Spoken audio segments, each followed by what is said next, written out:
అందరికీ నమస్కారం. ఎక్స్‌ట్రీమ్ ఆధ్యాత్మిక ఛానల్‌కి స్వాగతం, సుస్వాగతం. ఈ నెల మకర రాశి వారికి ఎలా ఉందనేది తెలుసుకుందాము. మకర రాశి వారికి అందరికి కూడా బాగుంటుందనే తెలుసుకోవాలి. ఉద్యోగంలో స్థాన మార్పిడి, పితృ సంబంధిత విషయాలు మాట్లాడుకునే అవకాశాలైతే ఉంటుంది. స్త్రీలతోటి మీరు ఎక్కువ కలహం పెట్టుకునే అవకాశం అయితే ఉంటుంది. విరోధాలు పెట్టుకునే అవకాశం అయితే ఉంటుంది. ఎక్కడా లేనటువంటి విషయాలు వినే అవకాశాలైతే ఈ ఒక నెలలో మీకు అనుకూలంగా ఉన్నాయి.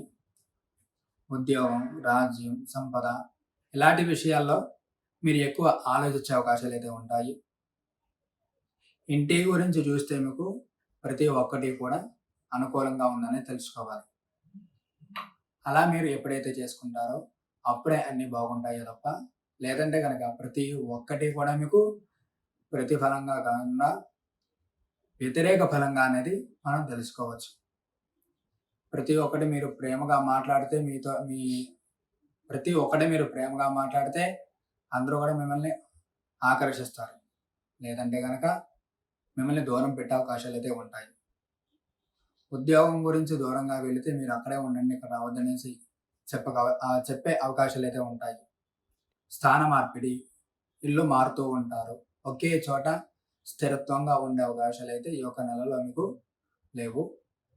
ప్రతి ఒక్కటి మీరు తెలుసుకోవాలి, ప్రతి ఒక్కటి చేయాలి, ప్రతి ఒక్కటి నాకు తెలియాలంటే గనక ముందు మీ మాట బాగుంటేనే అన్నీ జరుగుతాయి. లేదంటే గనక ఎవరు మిమ్మల్ని మాట్లాడనివ్వరు ఇంట్లో. ప్రతి ఒక్కటి కూడా మీరు చేయాల్సిందల్లా ఒకే ఒకటి. ప్రతి ఒక్కరు ఏమంటున్నా సరే, సరే చేద్దాం అనే మాట మీ నోటంట వస్తే అప్పుడు వాళ్ళు ప్రశాంతంగా ఉంటారే తప్ప, లేదంటే మిమ్మల్ని ప్రశాంతంగా ఉంచే అవకాశం అయితే ఉండదు. ఇంకా ఏమైనా తెలుసుకోవాలంటే గనక కింద స్క్రోల్ అవుతున్నటువంటి నంబర్‌కి కాల్ చేయండి, తెలుసుకోండి. నమస్కారం.